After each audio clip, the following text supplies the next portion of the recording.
Did you know that almost every darts player is being banned once?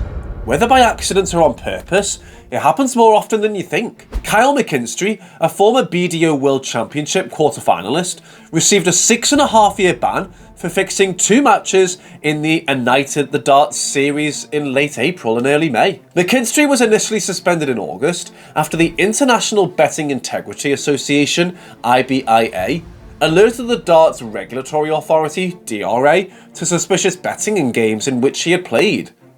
McKinnon fixed 2 matches, losing 5-0 to England's David Evans on 30th of April and 5-1 to the Netherlands' Wes Nyman on 2nd of May. Nyman was also banned for 5 years in October for breaching betting and anti-corruption rules. At a DRA disciplinary committee hearing in October, McKinnon admitted to fixing his match with Evans, but denied fixing an aspect of his match with Nyman, and failing to cooperate with the DRA by not producing his itemised phone billing as required. However, the committee found all 3 charges proven.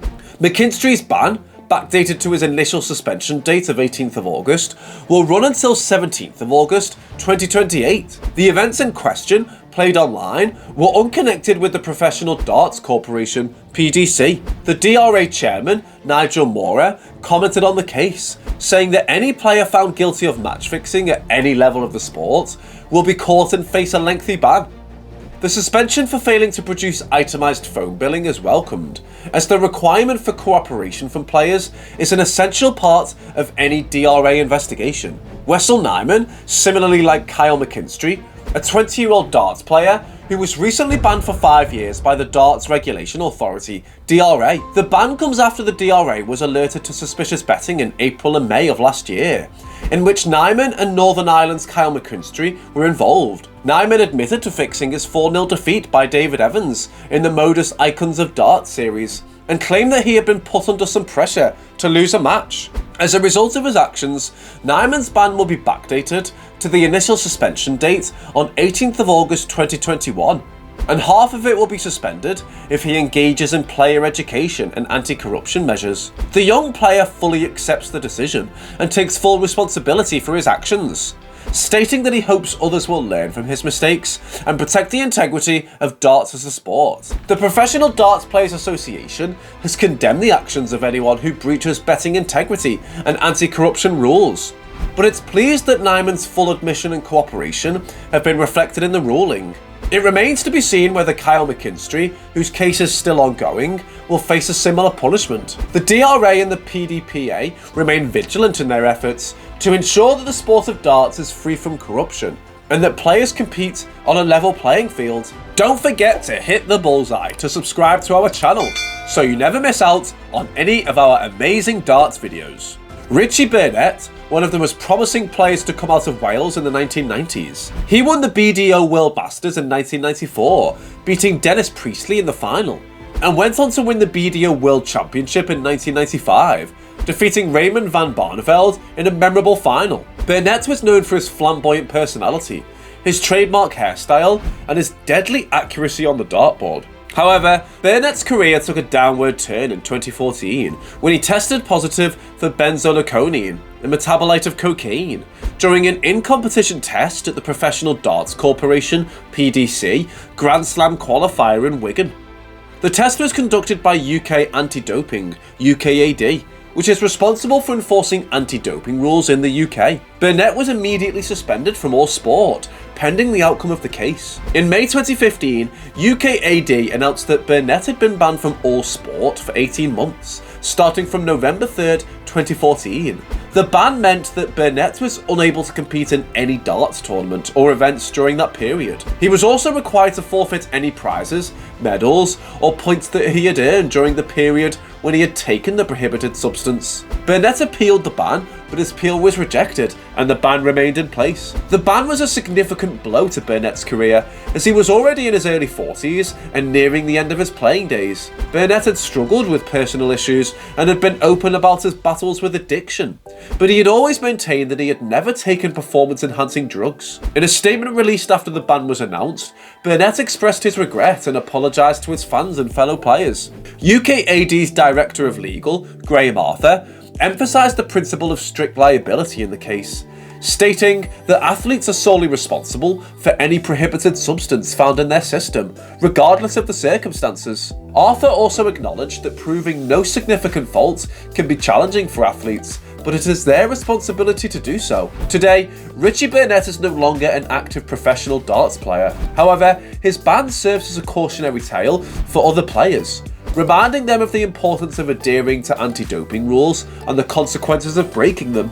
Kevin McDon, a former PDC darts player from England, who was also suspended from all sport for a period of 2 years after testing positive for cocaine. The positive test was conducted during a World Championship PDPA qualifier event in Milton Keynes in November 2017, as McDon attempted to qualify for the PDC World Darts Championships at Alexandra Palace. The banned substance was benzogluconine, which is a metabolite of cocaine.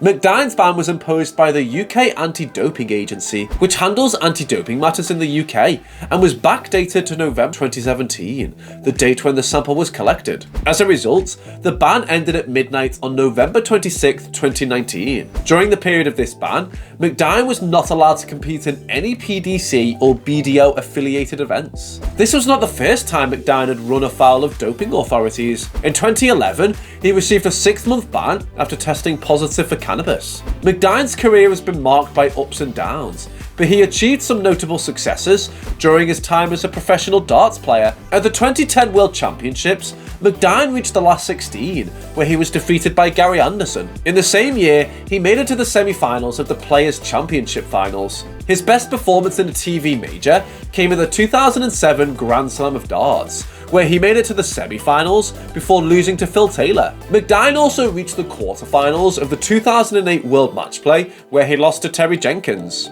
Following his ban, McDon has not competed in any PDC events. Lastly, we have Dale de Groot Green, a talented darts player from Dunedin, New Zealand, who has been banned from 2 separate darts clubs. De Groot Green's erratic behaviour and inability to control his temper have led to his banishment from the Otago and Mosgiel darts clubs respectively. The 42-year-old player received a life ban from the South Dunedin-based Otago Darts Association in 2015 due to his unruly conduct. However, he continued playing for the Mosgiel Darts Association until his rage got the best of him yet again. During a competition at the association's Tyree Bowling Club headquarters on February 25th, 2022, de Groot Green's outburst led to his second and final ban. According to court documents, de Groot Green was abusive towards other players during the event, leading to complaints from committee members.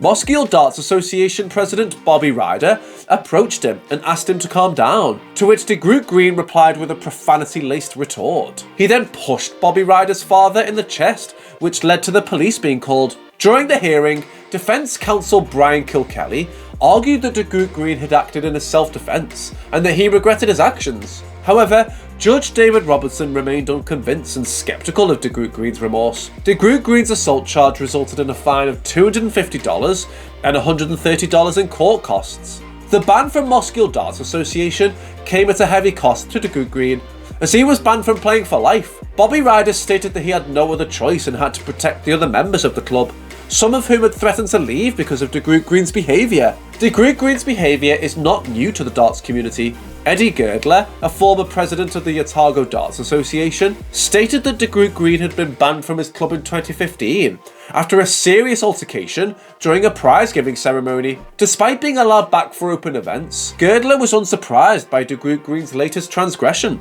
De Groot Green's behaviour is regrettable, especially given his talent as a darts player. However, his inability to control his emotions and his aggression towards others have led to his banishment from 2 different clubs. Don't forget to hit the bullseye and subscribe to our channel so you never miss out on any of our amazing darts videos. See you next time.